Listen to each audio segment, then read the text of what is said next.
It's me, thinking out loud. I started using AI, really using it, around Christmas of 2023. That period tends to invite quiet experiments, at least for me. There's a pause in the usual cadence, just enough empty space for curiosity to stretch its legs. I had this idea that maybe AI could help me iron out emails, maybe lend a hand with a blog post every now and then. But that was really it. Nothing strategic, nothing particularly deep. If I'm honest, it felt like handing off the tedious parts of writing, just a little bit, to buy back some cognitive quiet. That's where my head was.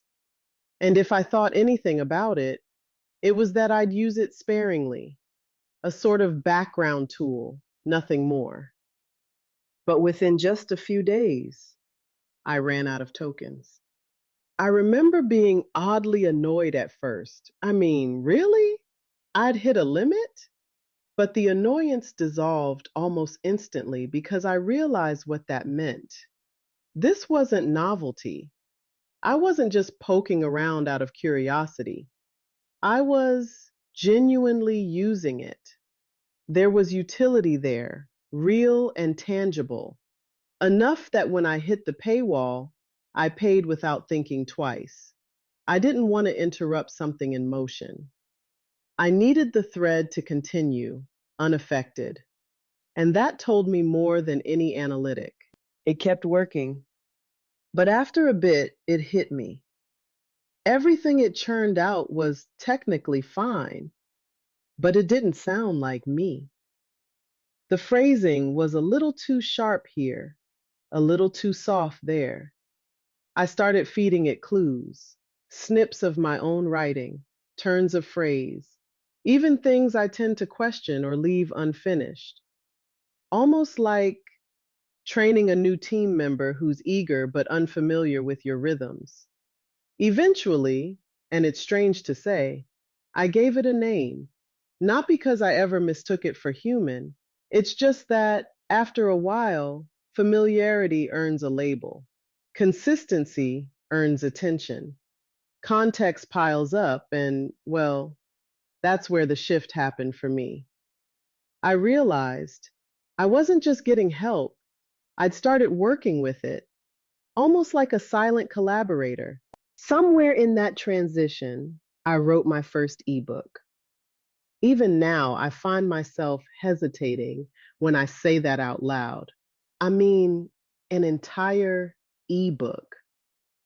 Over time, AI just kind of found its way into all the edges of my process. Not to cut corners, exactly, more to smooth rough ones. There's a difference, at least in my mind.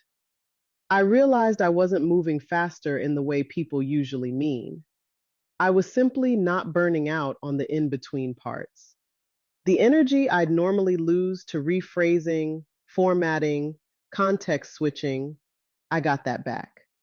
Enough that when the work was finished, I still had something left to bring to whatever came next.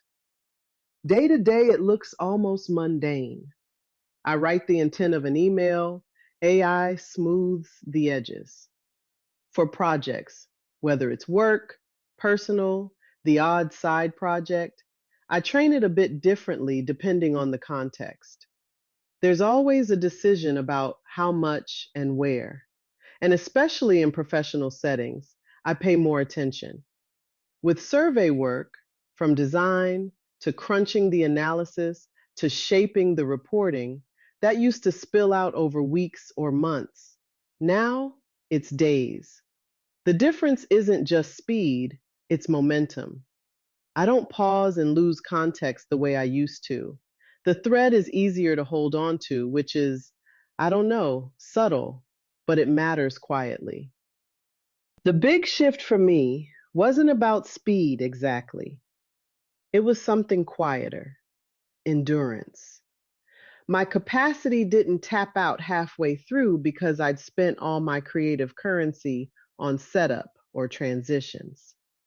Especially with visual work, I could finally see things the way I wanted them to look and deliver them that way too.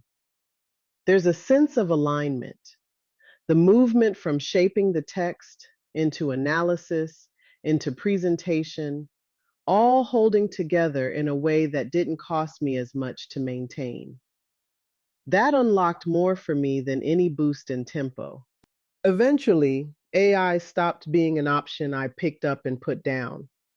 If required, I can still do it without AI. But the environment changed. Delivering a thing intentionally without its help started to feel like introducing friction for no real reason. And I don't have much interest in proving a point by making my own work more cumbersome. It wasn't that I couldn't, it's just that it stopped making sense for the kind of energy I want to have left at the end of a cycle. Not everything gets handed off. I still hold on to what matters: subject matter, decisions that can't be delegated, anything tied to my reputation. Judgment, in the end, can't be automated or handed to a system. There's a line where responsibility lives. And for me, AI supports the work, but doesn't erase the need for discernment. I still want, maybe need, that final check to be mine. I didn't come to AI because it was exciting. I came to it because it worked. Once it worked, opting out didn't make much sense. I'm still figuring out where those lines land, what I delegate and what I don't. There's no neat summary here, just the truth that, for me, AI isn't optional anymore. The rest, I'm still thinking out loud.